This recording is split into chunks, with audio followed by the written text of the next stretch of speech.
faly zaho sy ny ekipako izy koa fa nahazo io fanasagna taminareo izy ty moa raha fa nipreparentsika depuis tamin'ny taogno lasa igny ny fankalazantsika ity fety ty soratsika zagnahary satria nahazo fahasalamagna tanteraka ny hataka zay natao isan'andra haviagna ty eto za dia misaotra ny anareo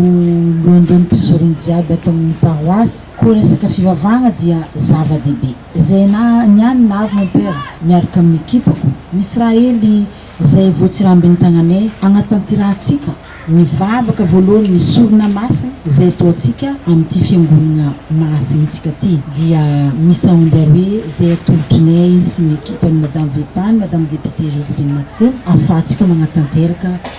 amin'ny fagnamezana sakafo ny vahiny ary angatantsika vavaka amin'ny Zagnahary ny raha jiaby atao ho tanteraka jusqu'amin'ny farany zegny ny avy aty aminay mon père ke amin'ny maha lehibe anao dia tsy maintsy rasaigna vola izy ty izy io kristianina jiaby ny atsika nanolotra zao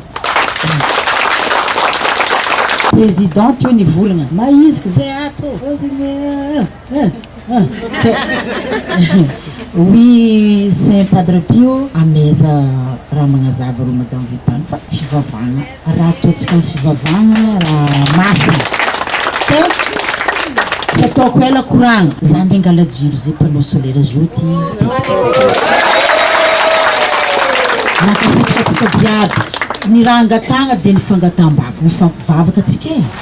masigny toeragna misy atsika ty mivavaka atsika aminany mba ho tsaratsara ho tanteraka ny asa zay ataontsika zegny baka nidianay ty andeha hivavaka nareo tonga ty eto anao madame député miaraka amin'ny ekipa anao eo ihany koa ny kristianina dia tsy hitanam-poly fa misy raha nandesy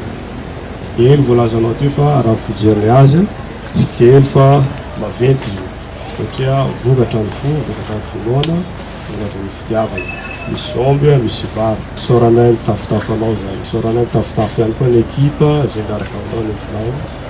nanotra leto fandezana reto sakafo mandora tonga zany amonso fety zany raha anao fety tsisy sakafo zany raha ihany zany ataoko fa tsy kinombana fety raha tsy misy an'izay sakafo zay laza ihany koa anao fa anome fahazavana ihany koa hoan'ny fiangonana ka zavatra lehibe hoan'ny fiangonana zany zavatra lehibe hoan'ny fikambana kabisay ihany koa zay miasa eto amin'ny